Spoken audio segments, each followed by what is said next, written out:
বাংলাদেশের রাজনৈতিক এবং সাংস্কৃতিক অঙ্গনের দুই পরিচিত মুখ সাংস্কৃতিক বিষয়ক উপদেষ্টা মোস্তফা সরওয়ার ফারুকী এবং অভিনেতা শাহরিয়ার নাজিম জয় দুজনই ডাকসু নির্বাচনকে ঘিরে দিয়েছেন তাৎপর্যপূর্ণ মন্তব্য। তাদের মতে এই নির্বাচন শুধু একটি ছাত্র নির্বাচন নয়, বরং ভবিষ্যতের এক আগাম ইঙ্গিত। বাংলাদেশের রাজনৈতিক এবং সাংস্কৃতিক অঙ্গনের দুই পরিচিত মুখ সংস্কৃতি বিষয়ক উপদেষ্টা মোস্তফা সরওয়ার ফারুকী এবং অভিনেতা শাহরিয়ার নাজিম জয় দুজনেই ডাকসু নির্বাচন ঘিরে দিয়েছেন তাৎপর্যপূর্ণ মন্তব্য। তাদের মতে এই নির্বাচন শুধু একটি ছাত্র নির্বাচন নয়, বরং ভবিষ্যতের এক আগাম ইঙ্গিত।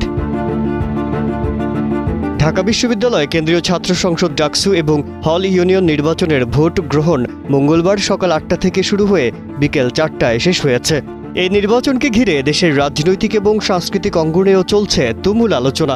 সংস্কৃতি বিষয়ক উপদেষ্টা মোস্তফা সরওয়ার ফারুকী এবং অভিনেতা শাহরিয়ার নাজিম জয় দুজনেই এই নির্বাচনকে বাংলাদেশের ভবিষ্যতের জন্য গুরুত্বপূর্ণ বলে মন্তব্য করেছেন। ভোট গ্রহণ শুরু হওয়ার পর সংস্কৃতি বিষয়ক উপদেষ্টা মোস্তফা সরওয়ার ফারুকী তার ফেসবুক পোস্টে মন্তব্য করেন যে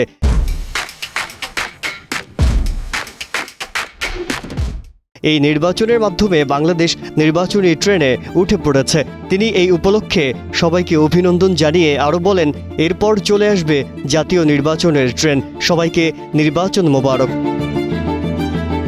একইভাবে অভিনেতা ও উপস্থাপক শাহরিয়ার নাজিম জয়ও তার ফেসবুকে ডাকসু নির্বাচন নিয়ে সরব হয়েছেন। তিনি লিখেছেন, ডাকসু নির্বাচনের ফলাফলে ভবিষ্যতের অনেক ইঙ্গিত প্রকাশ পাবে।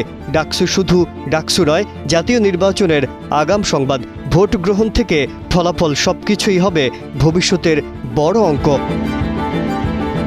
প্রায় 40,000 শিক্ষার্থীর অংশগ্রহণে ঢাকা বিশ্ববিদ্যালয়ের 8টি কেন্দ্রে এই ভোট গ্রহণ চলে। এবার ডাকসু নির্বাচনে কেন্দ্রীয় সংসদের 41টি পদের জন্য মোট 471 জন প্রার্থী এবং হল সংসদের 1015 জন প্রার্থী প্রতিদ্বন্দ্বিতা করেন।